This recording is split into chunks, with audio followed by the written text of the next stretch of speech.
सोमवती अमावस्या की कथा। इस कथा के पाठ से मिलता है अखंड सौभाग्य का आशीर्वाद। सोमवती अमावस्या के दिन भगवान शिव की उपासना की जाती है। ऐसी मान्यता है कि जो व्यक्ति सोमवती अमावस्या की व्रत रखता है उसकी सभी मनोकामनाएं पूरी होती हैं। साथ ही अखंड सौभाग्य की प्राप्ति होती है।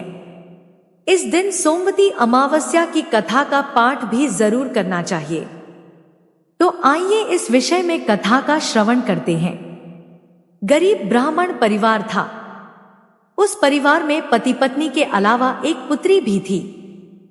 वह पुत्री धीरे धीरे बड़ी होने लगी। उस पुत्री में समय और बढ़ती उम्र के सभी स्त्रियोचित गुणों का विकास हो रहा था। वह लड़की सुंदर, संस्कारवान एवं गुणवान थी, किंतु गरीब होने के कारण उसका विवाह नहीं हो पा रहा था। दिन उस ब्राह्मण के घर एक साधु महाराज पधारे। वो उस कन्या के सेवाभाव से काफी प्रसन्न हुए।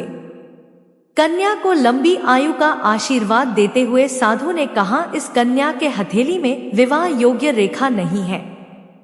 तब ब्राह्मण दंपति ने साधु से उपाय पूछा कि कन्या ऐसा क्या करे कि उसके हाथ में विवाह योग बन। साधु ने कुछ देर विचार करने के बाद अपनी अंतर्दृष्टि से ध्यान करके बताया कि कुछ दूरी पर एक गांव में सोना नाम की धोबिन जाति की एक महिला न बेटे और बहू के साथ रहती है, जो बहुत ही आचार विचार और संस्कार संपन्न तथा पति परायण है।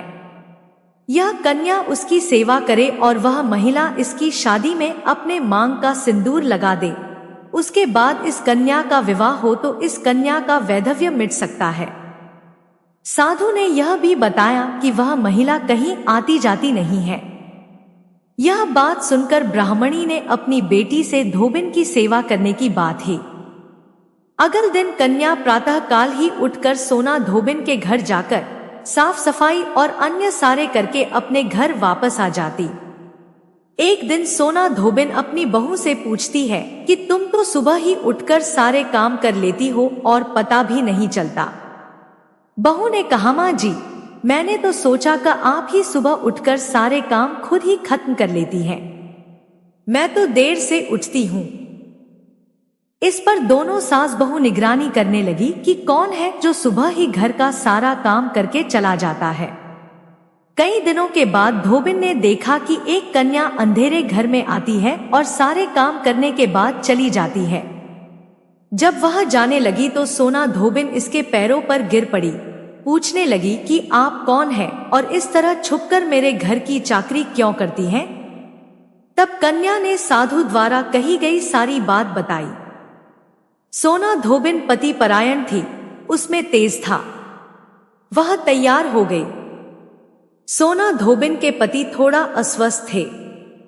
उसने अपनी बहू से अपने लौट आने तक घर पर ही रहने को कहा।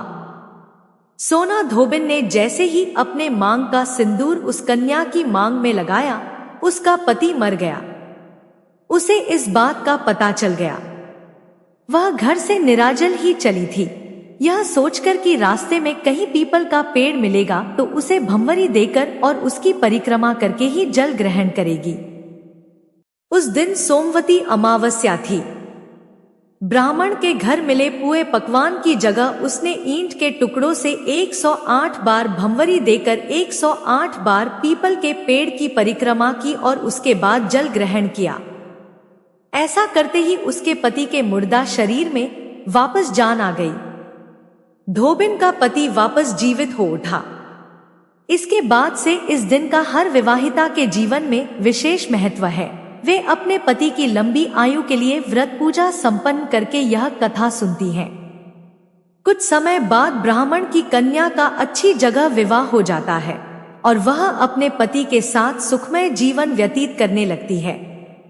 दोस्तों, आज की हमारी वीडियो आपको कैसी लगी, हमें कमेंट करके बताएं।